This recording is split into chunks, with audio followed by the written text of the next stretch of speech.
Hello friend, welcome back my YouTube channel Sai Susmita blog channel. तो song मैंने चलतु आपण को मो बापा मेथड रे चिकेन तरकारी करके देखाइबी। चिकेन को देखो ये भल भाव धोईकी मेरिनेट कर पकाया 5-6टी आलू को भल भाव काटी नहीं 3-4टी पियाज खंड गरम मसला तेजपत्र को नहीं आसी देखो अदा रसुण पेस्ट को भल भाव कुटिकी नहीं आसी। कुटिंग नहीं आसला ए पकड़ापी गोटे टमाटो 5-6टी कंचा लंका नहीं कड़े गरम करके आलू को पकईकि भल भाव रेड कलर करके आलू को भाजी नवा और सेम तेल रे खंड मसला तेजपत्र किसी चीनी देकी पियाज देकी पियाज को रेड कलर कर अदा रसुण पेस्ट लंका गुंड धनिया गुंड लुण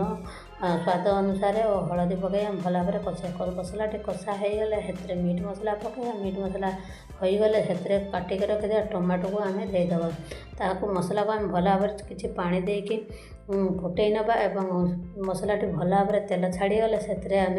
कि काश्मीरी चिल्ली देदेव कारण चिल्ली देले टे कलर टे डिफरेंट आसो और तरकारी बहुत सुंदर देखा से मैरिनेट कर चिकेन को मुझे पकईदेली और पकईकि भल भाव एपट सेपट कर कषि नवा जपरी तरकारी आइंसिया पानी मरीज से आम किसी समय थाली घोड़े देवा कषाटी किसी सीझा पर्यंत कषाटी सीझला रखि भाजिकी आलू को पकईकि भल भाव कषि ठीक यहीपरी आपणकर कषा देखा